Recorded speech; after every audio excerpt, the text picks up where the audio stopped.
Hi hello നമസ്കാരം. അപ്പോൾ എല്ലാവർക്കും AZB അക്കാഡമിയിലേക്ക് സ്വാഗതം. നമ്മൾ ഇന്ന് SSCയിൽ മെയിൻ ആയിട്ട് ഇമ്പോർട്ടൻ്റ് ആയിട്ട് പഠിക്കേണ്ട ചില ഭാഗങ്ങളിൽ നിന്നുള്ള previous year question paper workout ആണ് ചെയ്യുന്നത്. സോ എല്ലാവരും ശ്രദ്ധിച്ചിരിക്കുക കേട്ടോ. നമ്മൾ എത്രത്തോളം previous year question paper workout ചെയ്ത് പോകുന്നോ അത്രത്തോളം നമ്മൾക്ക് നന്നായിട്ട് ഇനി വരുന്ന എക്സാമുകൾ അറ്റൻഡ് ചെയ്യാനായിട്ട് കഴിയും. അതുകൊണ്ട് എല്ലാവരും ശ്രദ്ധിച്ചിരിക്കുക കേട്ടോ. നമുക്ക് ആദ്യത്തെ ചോദ്യത്തിലേക്ക് പോകാം. Which of the following metal is liquid at room temperature? ഇത് എല്ലാവർക്കും ആൻസർ അറിയാവുന്ന കാര്യമായിരിക്കും അല്ലെ. എന്താ പറഞ്ഞിരിക്കുന്നത്? അതായത് മെറ്റൽ ആണ് എന്ന് അവർ തന്നിട്ടുണ്ട്. ഓക്കെ, ലിക്വിഡ് ആണ്. എപ്പോഴാണ്? റൂം ടെമ്പറേച്ചറിൽ അത് ദ്രാവകാവസ്ഥയിലായിരിക്കുമെന്നാണ് പറഞ്ഞിരിക്കുന്നത്. ഓപ്ഷൻസ് നോക്കാം. Mercury, copper, gold and iron എന്നിവയാണ് ഓപ്ഷനിൽ തന്നിരിക്കുന്നത്. ഇതൊരു ഡൗട്ടും ഇല്ലാതെ എല്ലാവർക്കും ആൻസർ ചെയ്യാൻ പറ്റുന്ന ഒരു ക്വസ്റ്റ്യൻ തന്നെയാണ് അല്ലേ. ഏതാണ്? നമ്മൾ ചെറിയ ക്ലാസ്സുകൾ മുതലേ പഠിക്കുന്നതാണ്. റൂം ടെമ്പറേച്ചറിൽ ലിക്വിഡ് ആയിട്ട് കാണിക്കുന്ന മെറ്റൽ ഏതാണ്? അത് മെർക്കുറി ആണ്. വളരെ ഇമ്പോർട്ടൻ്റ് ആയിട്ടുള്ള ഒരു ചോദ്യമാണ് കേട്ടോ. അപ്പോൾ അത് ശ്രദ്ധിച്ചോണം. And then the next one, അടുത്ത ചോദ്യത്തിലേക്ക് നമുക്ക് പോകാം. Which metal is most commonly used for coating other metal to prevent corrosion? അതായത് എന്താണ്? മറ്റു മെറ്റലുകൾ നശിച്ചു പോകാതിരിക്കാൻ വേണ്ടിയിട്ട് അതിനെ എന്ത് ചെയ്യും? കോട്ട് ചെയ്ത് വെക്കുക. എങ്ങനെ നശിച്ചു പോകുക എന്ന് പറയുന്ന ടേം, അതായത് തുരുമ്പിച്ചു പോകുക എന്നുള്ളതാണ് ഉദ്ദേശിച്ചിരിക്കുന്നത് കേട്ടോ. കൊറോഷൻ സംഭവിക്കുക. അപ്പൊ അത് തടയാൻ വേണ്ടിയിട്ട് മെറ്റൽസിനെ കോട്ട് ചെയ്ത് പൊതിഞ്ഞ് സൂക്ഷിക്കാനായിട്ട് നമ്മളെ സഹായിക്കുന്നത് താഴെ തന്നിരിക്കുന്നതിൽ ഏത് മെറ്റലാണ് എന്നാണ് ചോദ്യം. ഏതാണ് ആൻസർ ചെയ്യുക? കോപ്പർ, ടിൻ, അലൂമിനിയം, സിങ്ക് എന്നിവയാണ് ഓപ്ഷനിലുള്ളത്. ശരിയായ ഉത്തരം നിങ്ങൾ ഏതാ പിക്ക് ചെയ്യുക? ഇതില് കറക്റ്റ് ആൻസർ വരുന്നത് സിങ്ക് ആണ് കേട്ടോ. ഇവിടെ നമുക്ക് ചോദ്യം നോക്കിക്കേ. മോസ്റ്റ് കോമൺലി യൂസ്ഡ്, നമ്മൾ സ്വാഭാവികമായിട്ടും ഏറ്റവും കൂടുതൽ മോസ്റ്റ് കോമൺ ആയിട്ട് യൂസ് ചെയ്യുന്ന ഏതാണെന്ന് ഇവിടെ മെൻഷൻ ചെയ്തിട്ടുണ്ട്. അപ്പോൾ പലതും എന്തായിരിക്കും? മെറ്റൽ ആയിരിക്കും. അതുപോലെ തന്നെ എന്താണ്? ചിലത് കോട്ടിംഗ് അല്ലെങ്കിൽ ഗാൽവനൈസേഷൻ എന്ന് പറയുന്ന ഈ ഒരു കോട്ടിംഗ് പ്രോസസ്സിന് ഉപയോഗിക്കുന്നുണ്ടായിരിക്കും. പക്ഷേ മോസ്റ്റ് കോമൺ ആയിട്ട് ഉപയോഗിക്കുന്നത് എന്നവർ വ്യക്തമായി പറഞ്ഞിട്ടുള്ളത് കൊണ്ട് ശരിയായ ഉത്തരമായിട്ട് നമുക്ക് തിരഞ്ഞെടുക്കാൻ കഴിയുന്ന ഏതാണ്? ഇവിടെ സിങ്ക് ആണ് കറക്റ്റ് ആയിട്ട് നമുക്ക് തിരഞ്ഞെടുക്കാൻ കഴിയുന്നത് കേട്ടോ. ഇനി കോപ്പർ ആണോ എന്നുണ്ടെങ്കിലോ, നമ്മുടെ ഇലക്ട്രിക്കൽ വയർ ഒക്കെ നമ്മൾ എന്തുകൊണ്ടാണ് നിർമ്മിച്ചിരിക്കുന്നത്? നമ്മുടെ കോപ്പർ കൊണ്ടാണ് കേട്ടോ. അപ്പോൾ ആ ഒരു പോയിന്റ് ഒന്ന് മനസ്സിൽ കരുതുക. ഇനി ടിൻ ആണെന്നുണ്ടെങ്കിലോ, ഈ ക്യാൻ ഫുഡൊക്കെയാണ്, ടിൻഡ് ഫുഡൊക്കെ ആണെന്നുണ്ടെങ്കിൽ അതിന്റെ പുറം എന്തുകൊണ്ടാണ്? ടിൻ ബേസ്ഡ് ടിന്നിങ് ആണ്. അത് ജസ്റ്റ് ഒന്ന് അറിഞ്ഞിരിക്കുക കേട്ടോ. അപ്പൊ ഇവിടെ നിങ്ങൾ മനസ്സിലാക്കി വെക്കേണ്ട പോയിന്റ് എന്ന് പറയുന്നത്, മോസ്റ്റ് കോമൺ ആയിട്ട് നമ്മൾ കൊറോഷൻ പ്രിവെന്റ് ചെയ്യാൻ ഉപയോഗിക്കുന്നത് ഏത് മെറ്റലിനെയാണ് എന്ന് ചോദിച്ചാൽ സിങ്ക് എന്ന് ആൻസർ ചെയ്യുക. അടുത്ത നമുക്ക് നോക്കാം. Study of lungs is called. അതായത് ലങ്സിനെ കുറിച്ചുള്ള പഠനം. എന്താണ് ലങ്സ് എന്ന് പറയുന്നത്? ശ്വാസകോശം അല്ലെ. അപ്പൊ ശ്വാസകോശത്തെ കുറിച്ചുള്ള പഠനം ഏതാണ് എന്നാണ് ചോദിച്ചിരിക്കുന്നത്. ഇൻട്രൊഡക്ഷൻ ബയോളജി വളരെ ഇമ്പോർട്ടന്റ് ആയിട്ടുള്ള ഒരു ഭാഗമാണ്. സോ നമുക്ക് ആൻസർ ചെയ്യാനായിട്ട് നോക്കാം കേട്ടോ. എന്താണ് ഇവിടെ പറഞ്ഞിരിക്കുന്നത്? Cardiology, pulmonology, neurology and nephrology. Which one is the correct answer? ഏതാണ് ശരിയായ ഉത്തരം എന്ന് പറയുന്നത്? കറക്റ്റ് ആൻസർ ഏതാണ്? നോക്കിക്കേ, ശരിയായ ഉത്തരം എന്ന് പറയുന്നത് പൾമണോളജി ആണ്. ഓക്കെ, ശ്വാസകോശത്തെ കുറിച്ചുള്ള പഠനം ഏതാണ്? അത് പൾമണോളജി ആണ്. ഓക്കെ, അപ്പം ബാക്കിയുള്ളതും കൂടി നമുക്ക് ജസ്റ്റ് ഒന്ന് മനസ്സിലാക്കാം. ദ ഫസ്റ്റ് വൺ കാർഡിയോളജി ആണ് തന്നിരിക്കുന്നത്. കാർഡിയോളജി എന്തിനെ കുറിച്ചുള്ള പഠനമായിരിക്കും? യെസ്, ഹാർട്ടിനെ കുറിച്ചുള്ള പഠനമാണ് കേട്ടോ. ഹൃദയത്തെ കുറിച്ചുള്ള പഠനമാണ്. And then the next one is neurology. Neurology എന്തിനെ കുറിച്ചുള്ള പഠനമായിരിക്കും? യെസ്, അത് നെർവിനെ കുറിച്ചുള്ള പഠനമാണ് കേട്ടോ. നെർവ് സെൽ അല്ലെങ്കിൽ ന്യൂറോണുമായിട്ട് ബന്ധപ്പെട്ട കാര്യങ്ങൾ പഠിക്കുകയാണെന്നുണ്ടെങ്കിൽ ആ ശാസ്ത്രശാഖയെ പറയുന്ന പേരാണ് neurology. And the last one is nephrology. What do you mean by nephrology? Nephrology എന്ന് പറയുന്നത് ഏറ്റവും ആദ്യത്തെ പോയിന്റ് കിഡ്നിയുടെ യൂണിറ്റ് ആണ് കേട്ടോ. എന്താണ് കിഡ്നി? നമ്മുടെ വൃക്കകളാണ്. ബ്ലഡിനെ പ്യൂരിഫൈ ചെയ്യുന്നത് ആരാണ്? Blood purification. ബ്ലഡിനെ പ്യൂരിഫൈ ചെയ്യുക എന്ന് പറയുന്നത്, ആ ജോലി ചെയ്യുന്നത്, ആ ഫംഗ്ഷൻ ചെയ്യുന്നത് ആരാണ്? നമ്മുടെ ശരീരത്തിലെ കിഡ്നിയാണ് ഈ ഒരു ജോലി ചെയ്യുന്നത്. സോ കിഡ്നിയുടെ യൂണിറ്റ് എന്നറിയപ്പെടുന്ന ആരാണ്? നെഫ്രോൺ ആണ് കേട്ടോ. കിഡ്നിയുടെ യൂണിറ്റ് എന്നറിയപ്പെടുന്ന ആരാണ്? നെഫ്രോൺ ആണ്. ഈ നെഫ്രോണിനെ കുറിച്ചുള്ള പഠനമാണ് ഇതെന്ന് പറയുന്നത് നെഫ്രോളജി എന്ന് പറയുന്നത്. ഓക്കെ, അപ്പൊ 4 പഠനങ്ങൾ ഡിസ്കസ് ചെയ്തു. The first one is cardiology, ഹൃദയത്തെ കുറിച്ചുള്ള പഠനം. പൾമണോളജി, ലങ്സിനെ കുറിച്ചുള്ള പഠനം. അതുപോലെ തന്നെ ന്യൂറോളജി, നെർവിനെ കുറിച്ചുള്ള പഠനമാണ് എങ്കിൽ നെഫ്രോളജി എന്ന് പറയുന്നത് കിഡ്നിയെ കുറിച്ച്, നമ്മുടെ വൃക്കയെ കുറിച്ചുള്ള പഠനമാണ് കേട്ടോ. അപ്പോൾ നമ്മുടെ ഇൻട്രൊഡക്ഷൻ ബയോളജി പോർഷൻ ഇമ്പോർട്ടന്റ് ആയതുകൊണ്ട് തന്നെ നിങ്ങൾ ആ ഒരു ഭാഗത്തിലെ എന്താണ് സ്റ്റഡീസ് എല്ലാം വളരെ ഭംഗിയായിട്ട് തന്നെ പഠിച്ചു വെക്കാനായിട്ട് ശ്രമിക്കുക. നെക്സ്റ്റ് വൺ, അടുത്ത ചോദ്യം, ഇലക്ട്രോൺ വാസ് ഡിസ്കവേർഡ് ബൈ, ആരാണ് ഇലക്ട്രോൺ കണ്ടുപിടിച്ചത് എന്നാണ് ചോദ്യം. ഓപ്ഷൻസ് നമുക്ക് നോക്കാം. Ernest Rutherford, J Thomson, James Chadwick, Niels Bohr എന്നിവയാണ് ഓപ്ഷനിലുള്ളത്. ഏത് ഓപ്ഷൻ ആയിരിക്കും ശരിയായ ഉത്തരം? ഏതാ നിങ്ങൾ പിക്ക് ചെയ്യുക? കറക്റ്റ് ആൻസർ ഏതാണ്? റുദർഫോർഡ് ആണോ, അല്ലെങ്കിൽ ജെ തോംസൺ ആണോ, ജെയിംസ് ചാഡ്വിക് ആണോ? ഏതാണ് ആൻസർ നിങ്ങൾ സെലക്ട് ചെയ്യുക? യെസ്, ഇതിലെ ശരിയായ ആൻസർ എന്ന് പറയുന്നത് ജെ തോംസൺ ആണ്. ഓപ്ഷൻ ബി ആണ് ശരിയായിട്ടുള്ള ഉത്തരമായിട്ട് വരിക കേട്ടോ. അപ്പൊ ഇലക്ട്രോൺ കണ്ടുപിടിച്ചത് ആരാണ്? അത് ജെ തോംസൺ ആണ് എന്ന് മനസ്സിലാക്കുക കേട്ടോ. അപ്പോ റുദർഫോർഡ് എന്ത് പ്രധാനപ്പെട്ട കാര്യമാണ് ചെയ്തത്, അല്ലെങ്കിൽ അദ്ദേഹത്തിന്റെ നാഴികക്കല്ല് എന്ന് പറയാവുന്ന പ്രവർത്തനം ഏതാണ് എന്ന് ചോദിച്ചു കഴിഞ്ഞാൽ ഏതാണ്?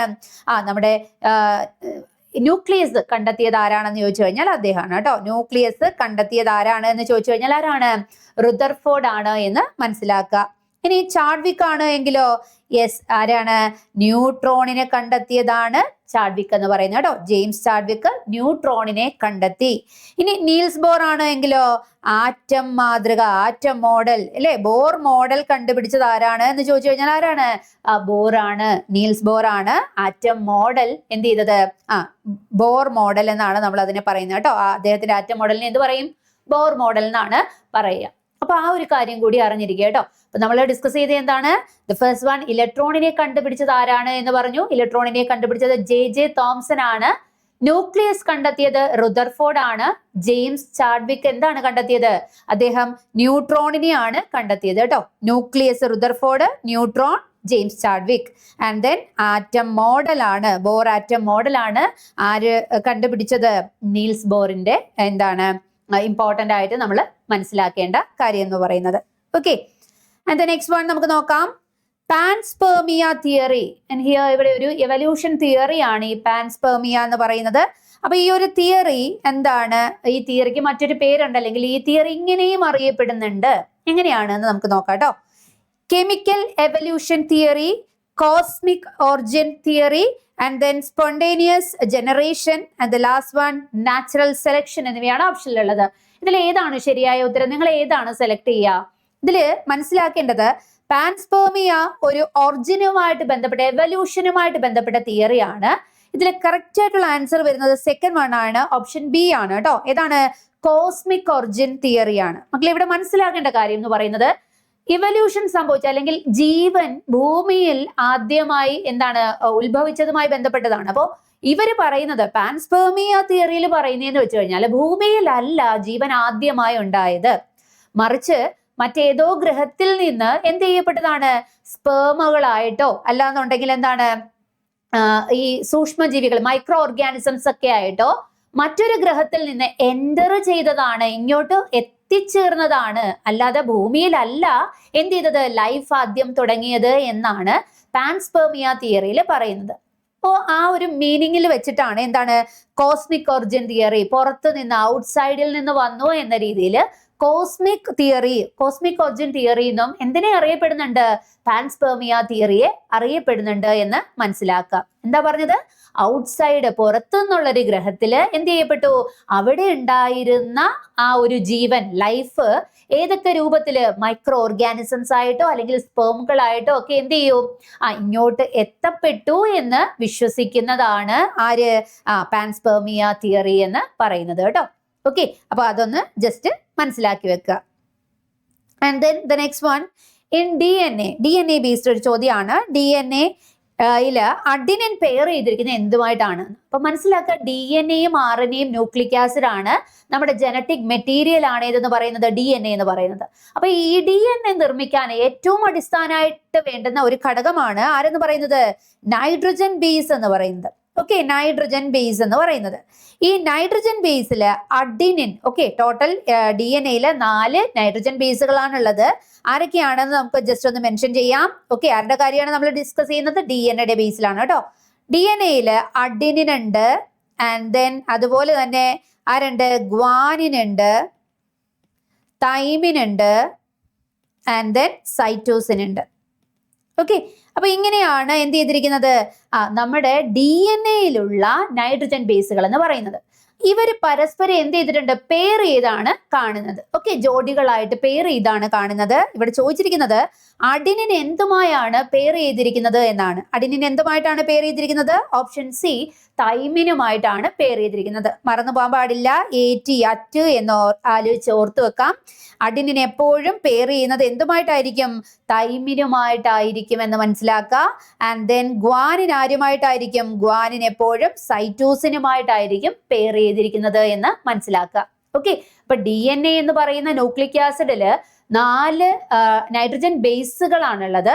ഈ 4 നൈട്രജൻ ബേസുകൾ ഏതൊക്കെയാണ്? പേരുകൾ മനസ്സിലാക്കുക. അഡിനിൻ, തൈമിൻ, ഗ്വാനിൻ, സൈറ്റോസിൻ, ഇങ്ങനെ 4 പേരാണ്. ഓക്കെ, അപ്പൊ നിങ്ങൾക്ക് ചോദിക്കാം, ദ ലാസ്റ്റ് വൺ യുറാസിൽ എന്ന് പറയുന്നത് ഒരു നൈട്രജൻ ബേസ് ആണോ മിസ്സേ? അത് ഇവിടെ തന്നില്ലല്ലോ. യെസ്, അതൊരു നൈട്രജൻ ബേസ് ആണ്.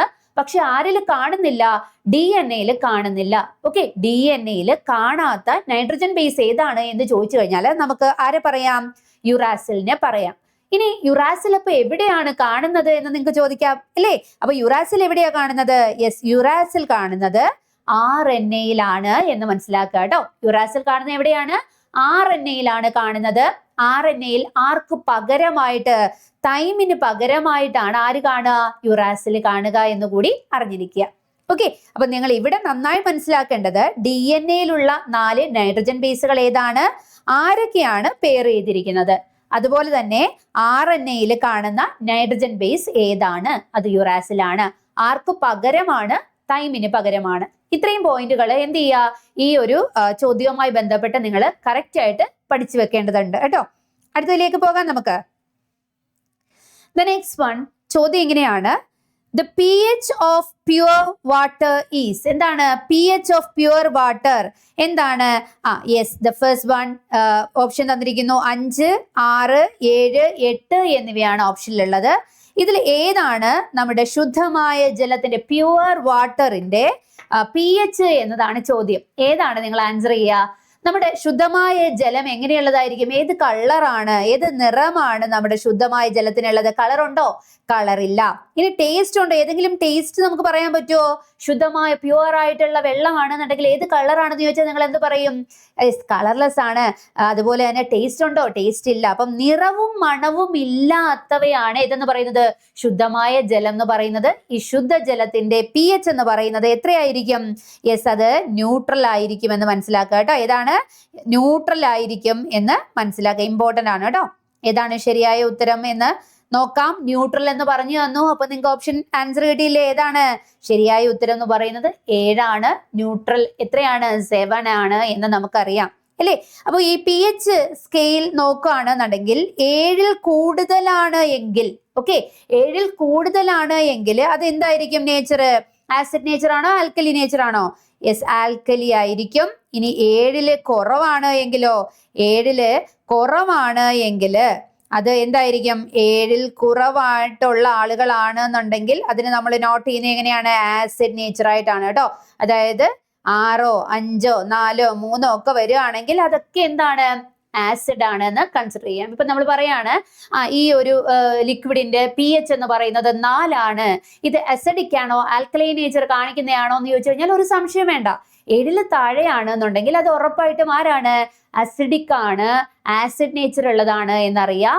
7 കൂടുതലാണ് എങ്കിൽ അത് ആൽക്കലൈൻ നേച്ചർ ആണ് കാണിക്കുന്നത്, ക്ഷാര സ്വഭാവം ഉള്ളതായിരിക്കും. ഇനി 7 ആണ് എങ്കിലോ ന്യൂട്രൽ ആയിരിക്കും, അസിഡിക സ്വഭാവമോ ആസിഡിക് ആയിട്ടോ അല്ലെങ്കിൽ ആൽക്കലൈൻ നേച്ചറോ കാണിക്കുന്നതായിരിക്കില്ല. സോ 7 നമ്മൾ എന്താ പറയാ? ന്യൂട്രൽ എന്നാ പറയാ കേട്ടോ. 7 ന്യൂട്രൽ ആയിട്ടുള്ള ആ ഒരു pH ആയിരിക്കും ആരിൽ കാണിക്കുക? പ്യുവർ വാട്ടറിൽ കാണിക്കുക, ശുദ്ധജലത്തിന്റെ pH എന്ന് പറയുന്നത് കേട്ടോ. വളരെ ഭംഗിയായിട്ട് അത് മനസ്സിലാക്കി വെക്കണം.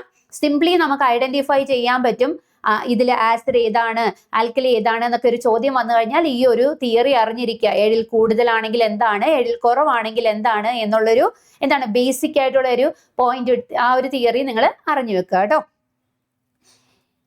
യെസ്, അപ്പോൾ ഇത്രയും കാര്യങ്ങൾ വളരെ ഭംഗിയായിട്ട് പഠിക്കുക.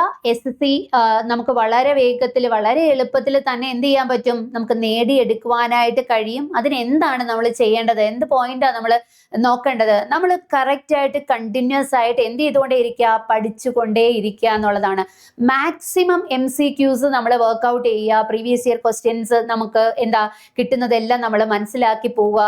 ഓക്കെ, ആൻഡ് ദെൻ അതുപോലെ തന്നെ നമ്മൾ മാക്സിമം ഓരോ ചാപ്റ്റർ കഴിയുമ്പോൾ പ്രീവിയസ് ഇയർ ക്വസ്റ്റ്യൻ പേപ്പറിനെ പോലെ തന്നെ മൾട്ടിപ്പിൾ ചോയ്സ് ക്വസ്റ്റ്യൻ, ഒരു ചാപ്റ്റർ ഒരു പോർഷൻ നമ്മൾ ഒരു കണ്ടന്റ് പഠിക്കുകയാണ്, ആ കണ്ടന്റുമായിട്ട് ബന്ധപ്പെട്ട് എത്രത്തോളം MCQ വർക്ക്ഔട്ട് ചെയ്യാവോ അത്രത്തോളം മൾട്ടിപ്പിൾ ചോയ്സ് വർക്ക്ഔട്ട് ചെയ്യുക. ഓക്കെ, മെയിൻ ഓപ്ഷനോടൊപ്പം തന്നെ, അതായത് കറക്റ്റ് ഓപ്ഷനോടൊപ്പം തന്നെ സബ് ഓപ്ഷൻസ് തന്നിട്ടുള്ളതിനെ കുറിച്ചും ഒരു ഐഡിയ നമ്മൾ വരുത്തുക എന്നുള്ളതാണ് കേട്ടോ. മാക്സിമം ഇത്തരത്തിൽ MCQ വർക്ക്ഔട്ട് ചെയ്യുന്നത് നമ്മുടെ ടൈം മാനേജ്മെന്റ് ഇംപ്രൂവ് ചെയ്യാനായിട്ട് സഹായിക്കും. സോ നമുക്ക് തുടർന്നും എന്താണ് ഇത്തരത്തിലുള്ള വീഡിയോകൾ അപ്ലോഡ് ചെയ്യുന്നതായിരിക്കും. കണ്ടിന്യൂസ് ആയിട്ട് കാണുക. എക്സാമ്പിൾ അല്ലെങ്കിൽ നമുക്ക് തന്നിരിക്കുന്ന പോയിന്റുകൾ ഒക്കെ നിങ്ങൾ എന്ത് ചെയ്യുക, ഇൻട്രസ്റ്റിംഗ് ആയിട്ട് തോന്നുന്ന പോയിന്റുകൾ അല്ലെങ്കിൽ നിങ്ങൾക്ക് അറിയില്ലാത്ത പോയിന്റുകളൊക്കെ നോട്ട് ചെയ്ത് പഠിക്കാനായിട്ട് ശ്രമിക്കുക. മറ്റൊരു ക്ലാസ്സുമായി നമുക്ക് വീണ്ടും കാണാം. Thank you so much.